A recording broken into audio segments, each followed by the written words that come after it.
नमस्कार, आप सभी का स्वागत करती हूं भारत 24 पर। मैं हूं आपके साथ पूर्णिमा मिश्रा। शाम के 6 बज चुके हैं, वक्त दहाड़ का हो चला है और आज की सबसे बड़ी खबर यही है कि दिल्ली के मुख्यमंत्री अरविंद केजरीवाल को हाईकोर्ट से बड़ा झटका लगा है और कोर्ट ने ईडी की गिरफ्तारी को चुनौती देने वाली केजरीवाल की याचिका को खारिज कर दिया है। इस फैसले में हाईकोर्ट ने कहा कि ईडी ने जांच में जो सबूत जुटाए हैं उनसे यह पता चलता है कि केजरीवाल ने दूसरे आरोपियों के साथ मिलकर पूरी साजिश रची। कोर्ट ने केजरीवाल की उस दलील को खारिज कर दिया जिसमें उन्होंने ये कहा था कि उनकी गिरफ्तारी चुनाव को देखते की गई है।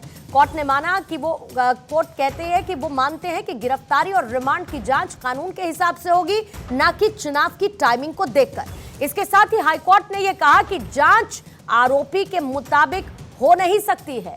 किसी को इस वजह से राहत नहीं मिल सकती क्योंकि वो सरकारी व्यक्ति है। कोर्ट को राजनीति से मतलब नहीं है, कोर्ट कानून के मुताबिक काम करती है। जल्दी से इस पर आया वार पलटवार, सुनिए। जिस प्रकार से उन्होंने जमानत के लिए नहीं, यह बात हम ऐसे नहीं कह रहे हैं, उन्होंने तो सीधे सीधे अपनी अभिरक्षा को ही, यानी अपनी हिरासत को ही चुनौती दी थी। अहंकार यह था कि मुझे छूट नहीं चाहिए, मुझे दूसरे को गलत साबित करना, इसलिए मैंने कहा कि वह अहंकार चूर चूर हो गया है। क्योंकि माननीय न्यायालय ने जो अभी मीडिया में प्राप्त सूचना उसके अनुसार यह बिंदु स्पष्ट कहा है, court clarifies that the petition is for deciding the arrest is illegal. क्योंकि उन्होंने तो सीधे यह कहा था कि अरेस्ट ही इलीगल है, यानी वो जमानत मांग ही नहीं रहे थे। हजारों करोड़ की बात थी, फिर सैकड़ों करोड़ की बात थी, फिर 100 करोड़ की बात थी। बातें तो करोड़ों की हो रही हैं।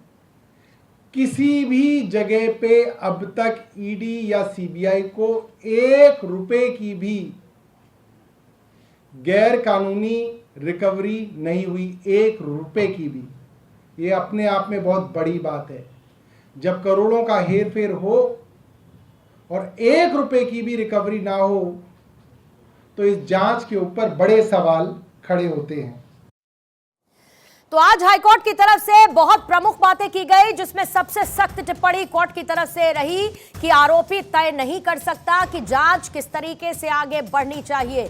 कोर्ट ने इसके साथ साथ ये भी कहा कि ये जो सब कुछ चल रहा है, जो जांच चल रही है, ये केंद्र और साथ ही आम आदमी पार्टी यानी कि केजरीवाल के बीच नहीं है, बल्कि ये ईडी और केजरीवाल के बीच है। लगातार आम आदमी पार्टी इस बात को बाहर एस्टैब्लिश करती रही कि जो गिरफ्तारी है वो पूरी तरीके से गलत थी, लेकिन आज कोर्ट ने कह दिया कि जो गिरफ्तारी अरविंद केजरीवाल की हुई वो वैध है और रिमांड भी सबूतों के आधार पर ही ली गई है।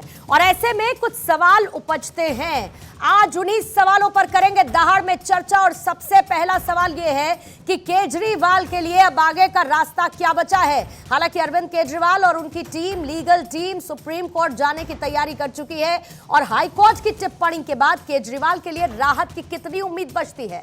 क्या गिरफ्तारी का सियासी फायदा लेने की कोशिश अरविंद केजरीवाल करते आए हैं और क्या केजरीवाल कानूनी प्रक्रिया को सियासी रंग देने की कोशिश कर रहे थे? क्या केजरीवाल राहत पाने के लिए एजेंसीज पर सियासी आरोप लगा रहे हैं?